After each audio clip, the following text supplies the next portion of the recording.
सर्वांना 2025 या नवीन वर्षाच्या खूप शुभेच्छा देतो।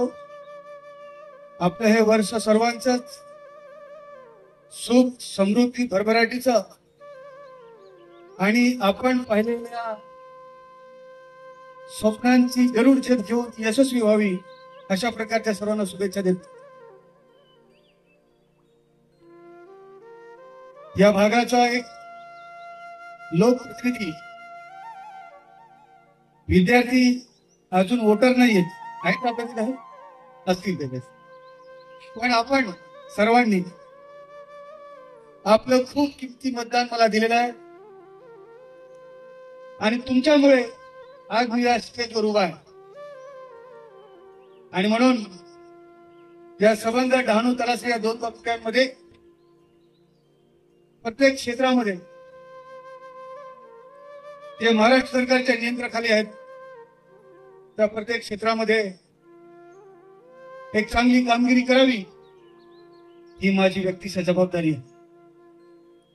आणि म्हणून शैक्षणिक क्षेत्रामध्ये एक आपण असं उल्लेखनीय काम करावं की जेणेकरून आमच्या या पालघर जिल्ह्यातील डहाणू आणि तलासरी, खरं म्हणजे आपल्या पालघर जिल्ह्याला आदिवासी बहुल जिल्हा असं घोषित केलेलं आहे।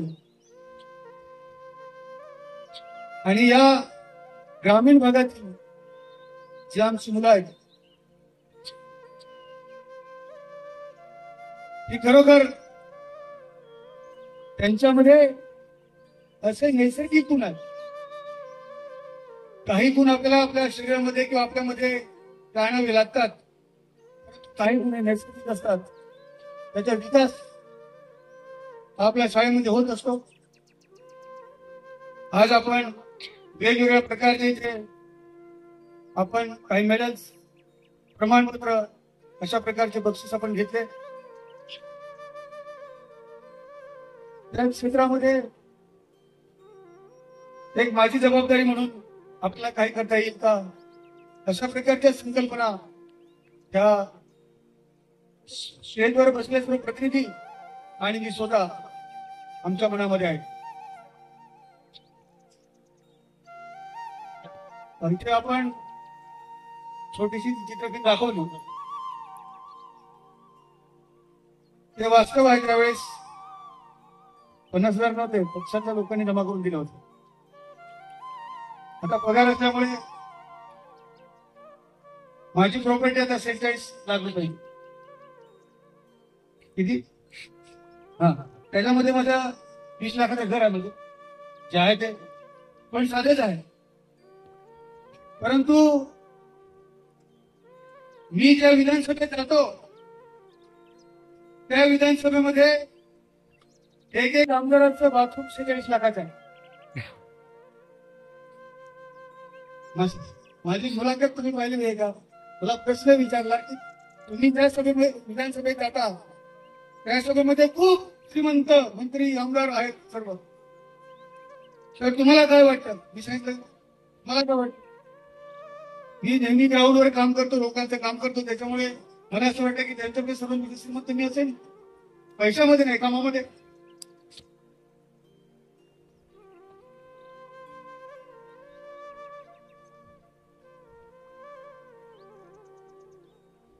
त्याचप्रमाणे सत्यम गांधी साहेब आज इथे उपस्थित नाहीये।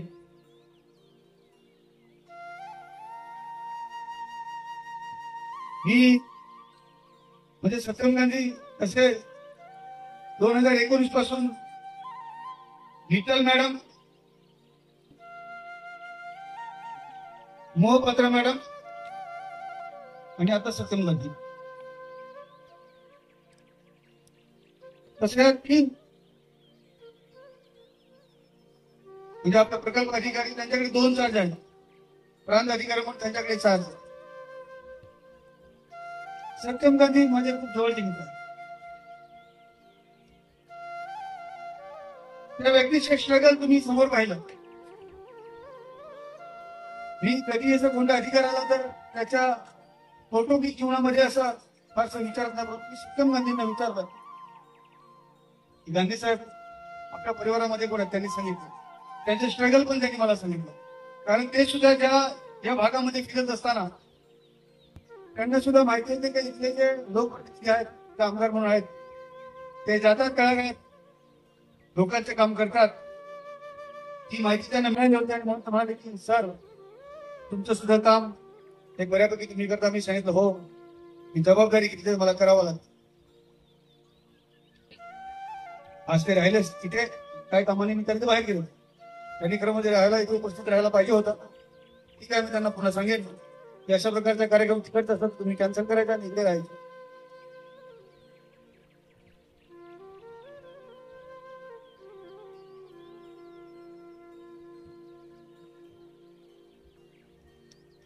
हा आदर्श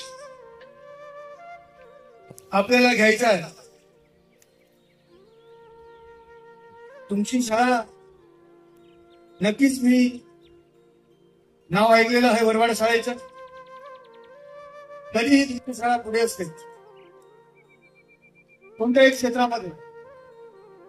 त्याचा उल्लेख या ठिकाणी प्रस्तावनेमध्ये इकड सरांनी केला.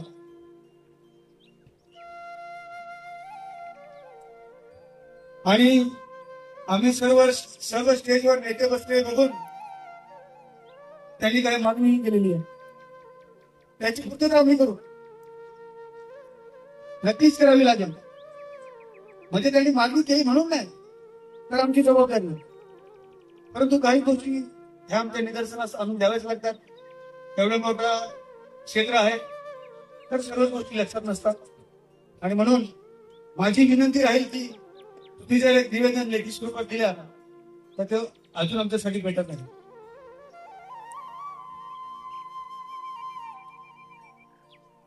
आपल्यासाठी खूप या ठिकाणी उपस्थित असलेले किंवा कार्यरत असलेले सर्व शिक्षक आपल्यासाठी खूप मेहनत घेत आहेत. त्याच्या जोडीने सर्व लोकप्रतिनिधी मेहनत घेत आहेत. एक ध्येय, एक लक्ष आपण आपल्यासमोर ठेवलं पाहिजे. सर्व ते विद्यार्थ्यांना मी सांगतो, आपसात कुचकुच करू नका. 10 मिनिटं तुम्ही त्या सांस्कृतिक कार्यक्रमात होणार आहेत, तिकडेही लक्ष तुमचं असेल. परंतु भविष्यामध्ये आपण जे आता शिक्षण घेत आहोत की आज ना उद्या या व्यवस्थेमध्ये मी जाणार आहे. मी सर्वजण आज आम्ही इथे बसले सर्व व्यवस्थेमध्ये आहोत ना. तुमचे प्रकल्प अधिकारी आहेत, तुमचे मुख्याध्यापक आहेत, तुमचे शिक्षक आहेत, पंचायत समिती सदस्य आहेत, जिल्हा परिषद सदस्य आहेत, पार्श्वनी हॉटेलचे मॅनेजमेंट आहे. हे प्रत्येक सेक्टर आहे. या प्रत्येक सेक्टरमध्ये तुम्ही उद्या जाणार आहात. पण एक लक्ष समोर ठेवायचं का गांधी साहेबांनी ठेवलं ना का तुम्ही वेळेत केले का. हा मी पोलीस मध्ये मी शिक्षक होईल, शिक्षक झालंच पाहिजे, हे सर्वोच्च पद आहे. पण त्याच्या पुढे तुमचे नेहमी शिक्षकांची पण अशी इच्छा आहे की माझ्या विद्यार्थी अशाच ठिकाणी अशा पोस्टवर जेव्हा की तो कधी माझ्या समोर आला तर मला गर्व महसूस झाला पाहिजे की माझा विद्यार्थी आहे.